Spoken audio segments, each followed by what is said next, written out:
the silent lie you inherited, and how Musashi's Emptiness reveals the truth.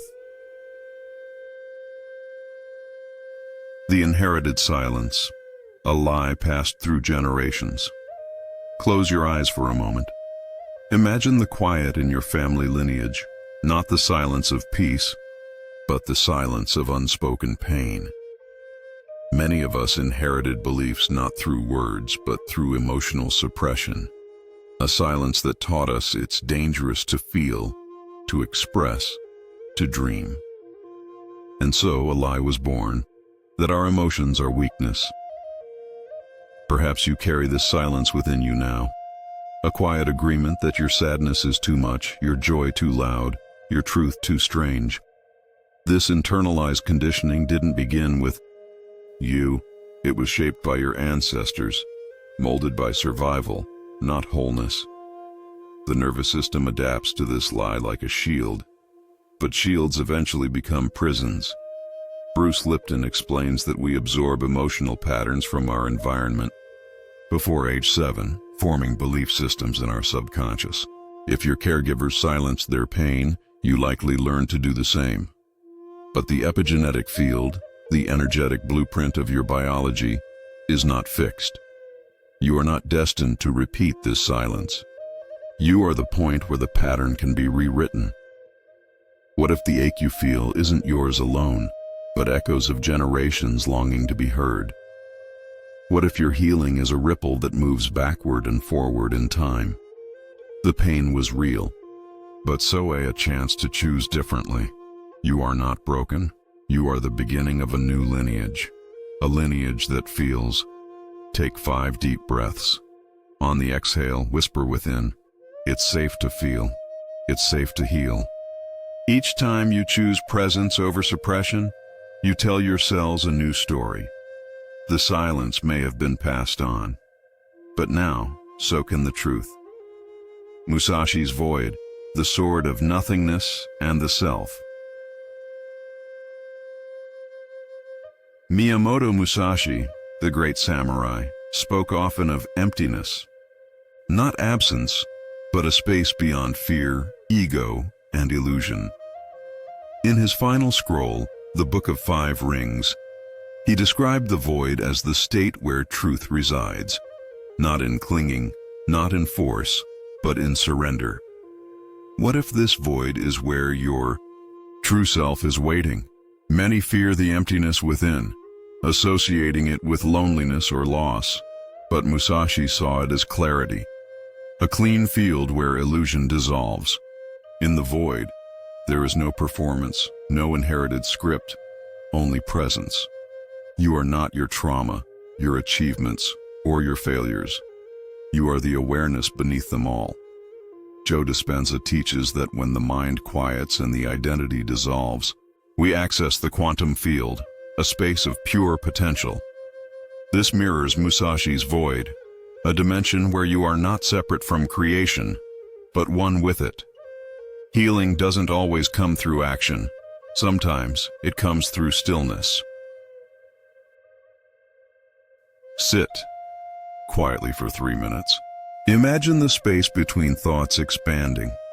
Let go of needing to fix or figure it out. In that emptiness, ask gently, who am I beyond the roles I perform? The answer may not come in words, but in a deep sense of remembering. You are not the mask you inherited. You are not the silence you were taught. You are the consciousness observing it all, and in Musashi's void, that consciousness is whole. The emotion you were told to hide is your superpower. There's a moment in life when you realize that the very emotion you feared is the one that holds your gift. Maybe it's grief, that deep ocean inside you, or sensitivity, the ability to feel beyond words.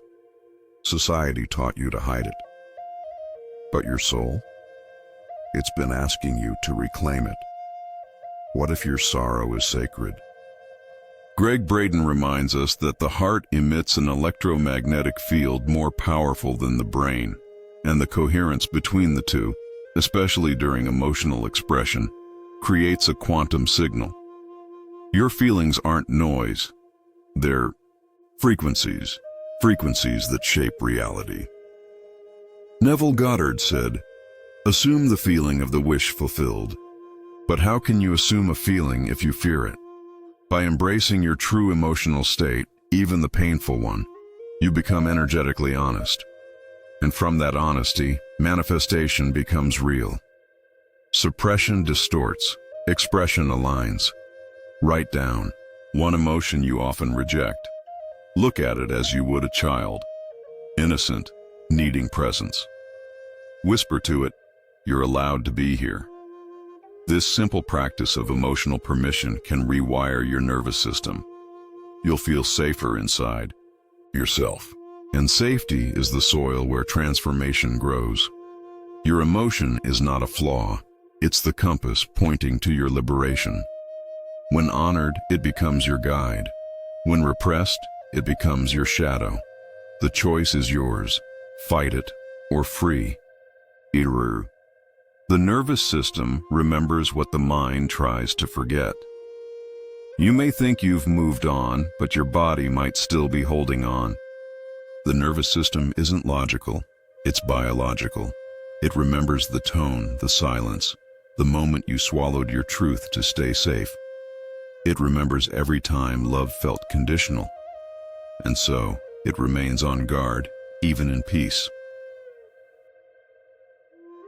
Peter Levine, trauma expert, describes trauma as what remains in the body when we couldn't complete a survival response.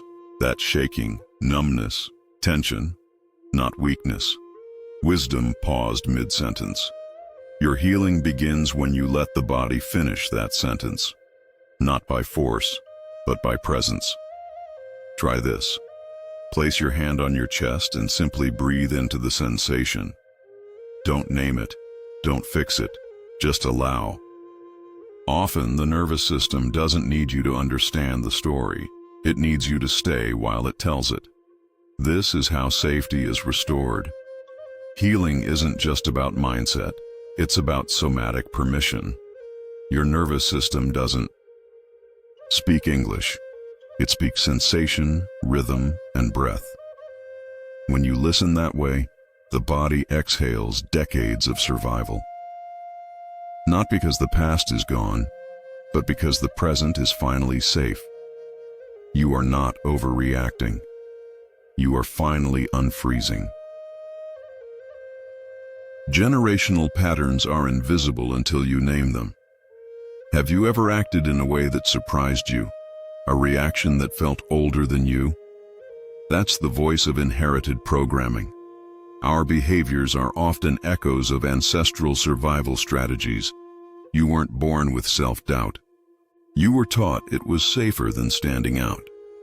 Mark Wallen, in It Didn't Start With You, explains that trauma can pass down through gene expression and family stories.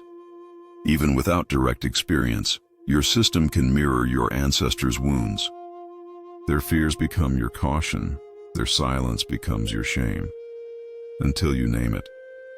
Try writing a letter, not from yourself, but from the wound.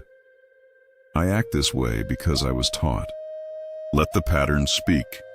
Often it reveals it isn't yours, just inherited, just waiting to be released. Recognition begins the healing.